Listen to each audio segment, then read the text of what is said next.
Mesdames et messieurs, bonsoir. Je suis Vincent Kamini. Au moment où nous parlons, les partis politiques continuent à faire des tractations, n'est-ce pas, pour avoir un candidat unique ou un candidat consensuel. Mais ce n'est pas ce qui nous intéresse ce soir. Ce soir, nous nous intéressons sur le bilan du RDPC. Comme vous le savez, au Grand Nord, ce week-end, on ne sait pas si c'est les membres de Boko Haram ou si c'est les bandits du Grand Chemin qui ont enlevé dans le bus d'une agence de voyage plus de 5 personnes appartenant à une même famille. Et au moment où nous parlons, ces personnes-là ou ces ravisseurs sont en train de demander beaucoup d'argent, n'est-ce pas, pour libérer cette personne-là. Ce soir, on va dire félicitations et merci à M. Serge Alain autour d'Equinox Télévision qui a mis au débat de l'Equinox soir de ce lundi, n'est-ce pas, pour le débrief du journal, cette problématique des infrastructures routières et des enlèvements. Nous pensons que si l'état de la route de la région du Nord était à bon état, c'est que ces personnes qui ont été enlevées ne devaient pas être enlevées. On les a enlevées parce que le bus était en train de rouler 2 à l'heure, étant dans les trous, parce que, comme vous le savez, il n'y a pas de route du tout du côté du Grand Nord, que ce soit du côté de Garoua à Maroua, que ce soit de Maroua à Gaoundéré, il n'y a pas du tout de route. Donc, c'est un calvaire de ce côté-là. Donc, mesdames et messieurs, ce Jean-Léo alors ce soir a donné la parole à un éminent membre du RDPC sur son plateau qui a commencé à poser donc le bilan de RDPC. Et tout au long de la campagne électorale qui va bientôt commencer, voici les questions que nous allons poser, n'est-ce pas, aux représentants de RDPC qui vont venir sur les plateaux de télévision. Nous ne serons pas là pour leur demander leur programme, mais nous serons là pour leur demander, n'est-ce pas, de faire leur bilan.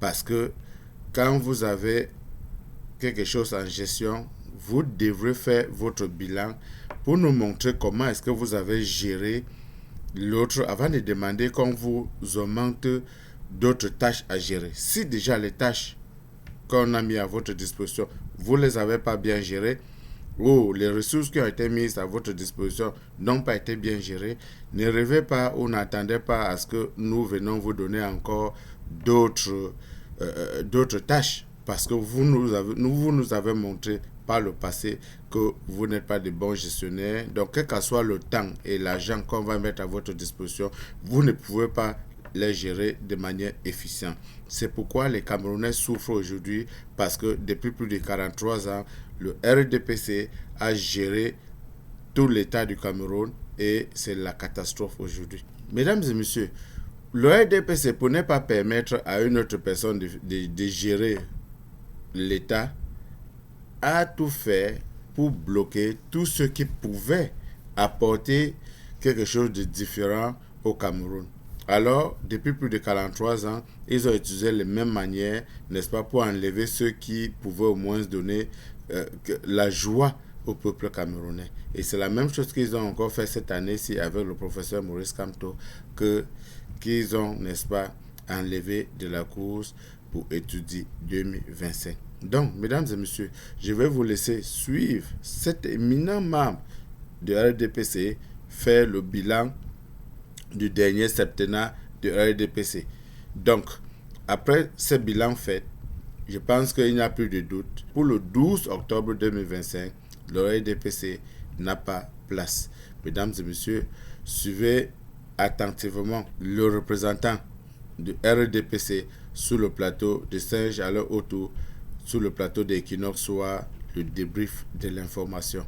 Merci. N'oubliez pas de liker, de vous abonner sur nos différentes pages et de nous dire en commentaire ce que vous en pensez. Et si vous pouvez aider le RDPC à faire le bilan, dites-nous en commentaire ce que vous savez des bilans de 43 ans de gestion de RDPC à la tête de l'État. Mesdames et messieurs, merci. Voilà, dit Edouard Fauchivé sur cet enlèvement vient une tristesse, triste, ouais. Une tristesse, mais j'ai confiance à nos forces de l'ordre, et comme la communication de la défense nationale n'est jamais portée à notre connaissance, j'ose croire qu'il y a déjà le déploiement qui se déploie déjà afin de trouver rapidement une solution. Et bien entendu, la conséquence, je partage l'avis de Maître, pour une fois, la conséquence de cet enlèvement, c'est l'état de l'infrastructure. Encore l'infrastructure.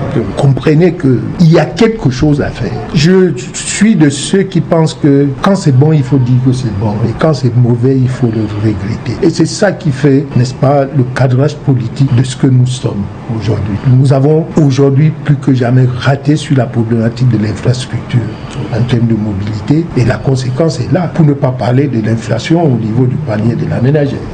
Parce que une analyse faite aujourd'hui en termes de coûts de transport, Ouest, c'est passé de 6 000 à 8 500. Le cajot de tomates est complètement pondéré par 2 à cause de tous ces retards. Vous comprenez que rien que 2 km de route, d'état de route, amène aujourd'hui l'économie à se dégrader.